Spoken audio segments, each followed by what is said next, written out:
So today I'm going to talk about, inspired by two teachers here. One is Alexander Poltorak. He has the website Quantum Torah, which I've referenced many times, been inspired many times. So time is change, space is the lack of change, and mass is resistance to change. So anything that transcends time, is above or before, relates equally to every moment in time. So for example, if you have a dot and then a line under it, the dot can meet any point in the line. For example, here's the line and here's the dot, like my finger. My finger can meet any point on the line. It's right above it. It's not, having to go through other points to get there in the linear time. So creation from nothing, or something from nothing, is the first change from nothing to something. The change that preceded time. Nothing also means no matter, no space, no time. So it's the creation of energy itself, which therefore can be termed eternal. In other words, from a time-bound vantage point, the event of the first primordial change is continuous, happening in every moment. So stability is an illusion, because even the smooth flow of time is an illusion. Time is based on this oscillation to and fro, running and returning. We call it Ratzo V'Shov, as Ezekiel described it in his prophetic vision of the chariot work, the Merkava, Yecheskel.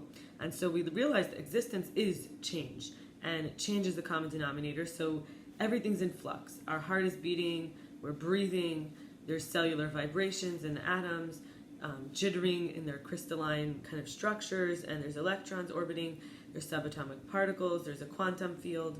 And I'm going to move into now Shift Network has hosted the teacher Lauren Walker, and I liked what she had to say as a guide, which was that trauma is taking in a foreign energy through boundaries that are too permeable.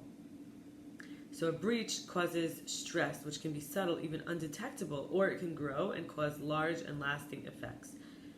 So it can, to reclaim and repair and reprogram the boundaries is like how to recognize when we're being pushed over the edge, as a function of ability to continue with life, like the edge of what happened already, or push too much over the edge. There's a dysfunction of the ability to continue. Then we start clinging to the past. We can't let go. She says sometimes just notice if you're actually breathing comfortably out your nose, or you're fighting to breathe, because mouth breathing activates the upper lungs, which are innervated by our flight or flight. So I took this a little deeper to say, okay, so here we realize that there's coming and going, right? There's this, what does that mean? That requires space. So space is constantly alive. Existence is always changing. All that's in existence is, so there's space. Then there's this time energy of things have effect. So there's a cause and effect. And then there's this mass energy, and where things are realized. And I realized, let me take this into my comfort, or discomfort really, which is, what am I realizing about myself, which is neutral or not yet interpreted as to, but just to be in the flow, to have the currency moving. These are some things that are going to be manifested. They have mass. They give me matter. So I could be petty and hypocritical. I don't want to be that way, and I'm not very tolerant of it in others. It's a blaming or a scapegoating energy, and it's stuck in the details and judging. And I'm interested in maturity, in always relating to the central point, right, above the line, evolving, space, developing, growing, expanding, refining.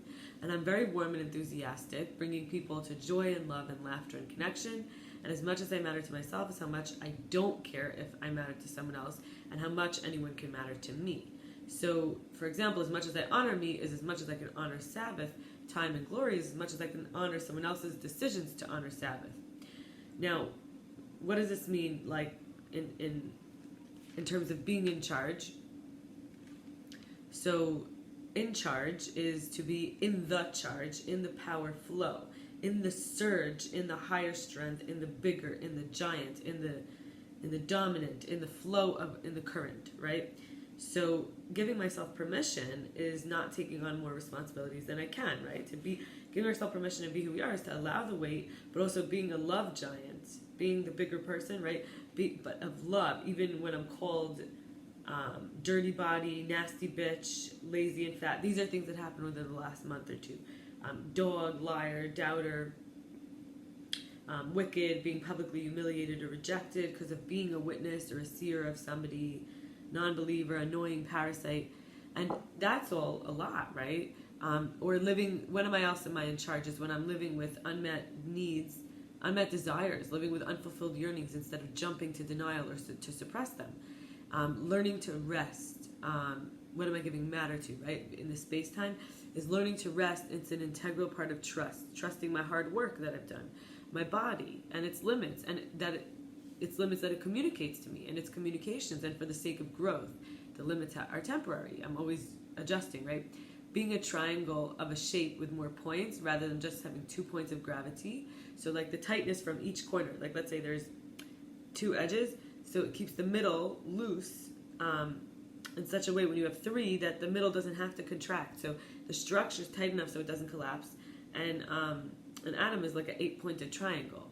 So each angle has its own like point of gravity. And so there's like letting waiting be a redirector to see what does flow sometimes, because success needs both surrender and structure. And I've heard that from actually during tapping class. Her name is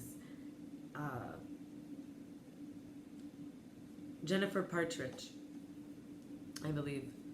Partridge, I think, like the bird. So we're seen as a compilation of various sequences of events, spectrums of extremes, measurements of traits, scales of reference, and we can't force available pieces to fit together into recognizable shape, because we actually have to we have to be in life without needing to enhance it or improve it, which is trusting the hard work needs like a wick to cleave to something, so that something to resist it, so that something won't be immediately consumed and voided. Like if right away we respond to the energy, it's like the fire burns out of the lighter immediately after you go just sparks.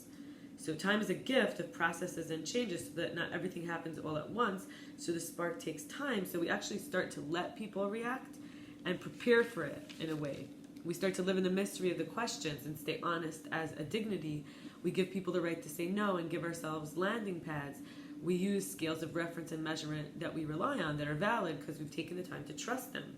So we could lean on them as tools we can reach for automatically every time, every situation is needed in, as that come up, tasks, problems, etc. We get to harvest our personal supply from the energy that we generate. That's a type of freedom. And it's, money's based on that. That we have enough money, that we have our own personal needs met, and so on.